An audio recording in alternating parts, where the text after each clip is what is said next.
Hello, this is Quinn from Meal Planner Pro, and in this video I'm going to give a brief overview of how to use the shopping lists feature on Meal Planner Pro.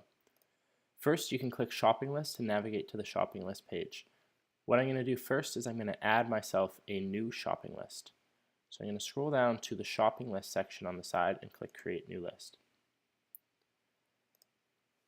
I'm going to call this summer barbecue party.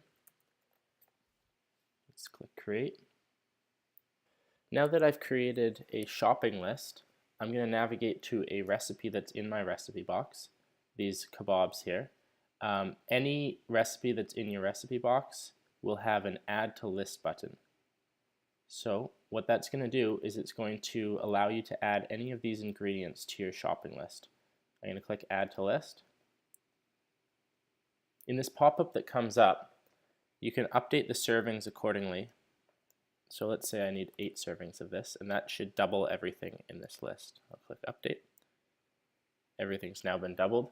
Perhaps I already have a couple things. I don't need to shop for them, so I'm going to remove salt and oil. Maybe I need the rest. And then I can select which shopping list I want to add it to. Maybe I have a lot of lists, but I'm going to add these items to my summer barbecue party. So I'm going to click add to list. There you go, successfully saved ingredients to your shopping list. So now I can go back to this page and I'll just refresh it. And now I can see all of the things that I added to my list from that recipe. Now, if there's a specific item that I want to add while I'm there, perhaps I want some Cheerios, I can search for grocery products here. So I'm going to type in Cheerios and then click search. I can see there's 66 results. Perhaps I want this one here. Maybe I want 2 boxes of it.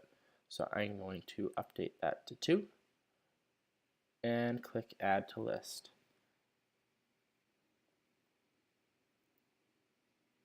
Now that when I scroll back up to my list, I can see that 2 Cheerios cereal boxes has been added to my list.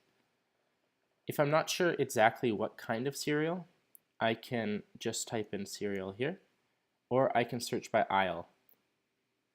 So breakfast and cereal section, I've got all of these options. Let's close that down and let's say I want to go into the bread and bakery section. And I want a bakery type dessert, maybe a cake. I'll click that. That's another way of searching, is searching by aisle. I can take a look and add any of these items here to my shopping list. Perhaps I want something a little more generic. I don't care what brand or type. A quicker way to add is I might just type in a generic item down here. So let's type in apples. And let's say I want 6. I can add that. Perfect. You can now see that I have apples here under fresh fruit.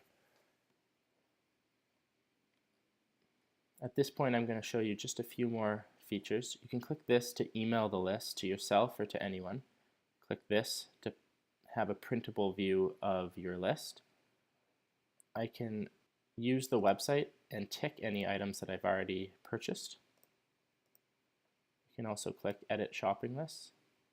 And here's my summer barbecue party. I can switch the list to view and edit here. I can tick anything here to remove from list. I can also hover over anything to remove it or edit the quantity.